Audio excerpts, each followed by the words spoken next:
대선이 약 90일 앞으로 다가온 가운데 여야 대선 후보들이 호남 민심을 잡기 위해 안간힘을 쓰고 있습니다.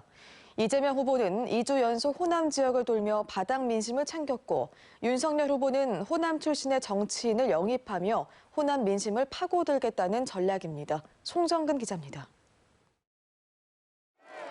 메타버스를 타고 광주 전남을 찍고 전북까지 2주 연속 호남을 방문한 이재명 후보. 민주당에게 보내는 호남 민심이 이전과 같지 않다는 위기감 속에 호남 일정을 늘리는 등 집토끼 단속에 공을 들였습니다. 메타버스가 떠난 이후 호남 민심은 지역 선대위와 현역 의원들이 챙길 예정입니다. 지역 선대위는 첫 전체 회의를 열고 2030 세대가 직접 구상한 선거 전략들을 선대위 모든 구성원들과 함께 공유하는 자리를 마련했습니다. 선대위는 광주 사투리를 활용해 유권자들에 대한 호감도를 높이고 그린캠프와 공감 투어를 진행하는 등 유권자들의 삶과 직결된 문제를 찾아 실천하는 전략을 세웠습니다. 누구라도 어떤 단이라도 우리 당 안에 선대위를 설치하고 대한민국을 위한 목소리를 내실 수 있도록 저희 선대위 안에 열린 선대위의 자리를 마련해보면 어떨까요?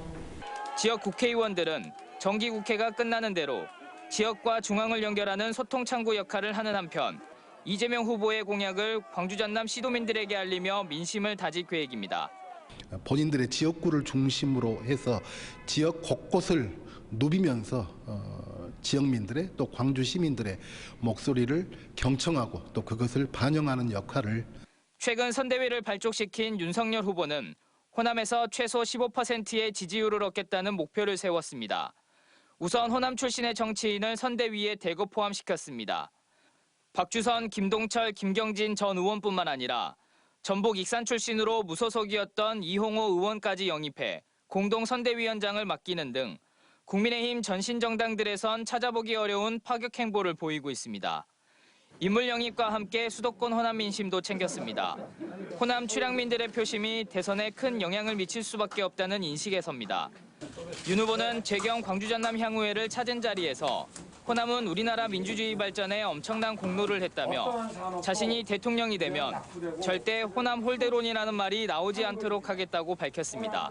제가 정치를 시작하고 또 가장 먼저 간 곳이 호남입니다. 제가 대통령이 되면 절대로 호남 홀대론이라는 말은 나오지를 않도록 할 것입니다. 역대 대통령 선거에서 호남 표심이 똘똘 뭉치면 민주당이 정권을 창출했고 호남 표심이 결집하지 않으면 보수 정당이 정권을 잡는 결과가 나온 만큼 남은 기간 여야 대선 후보들의 호남 민심 잡기가 더욱 치열해질 전망입니다. MBC 뉴스 송정근입니다.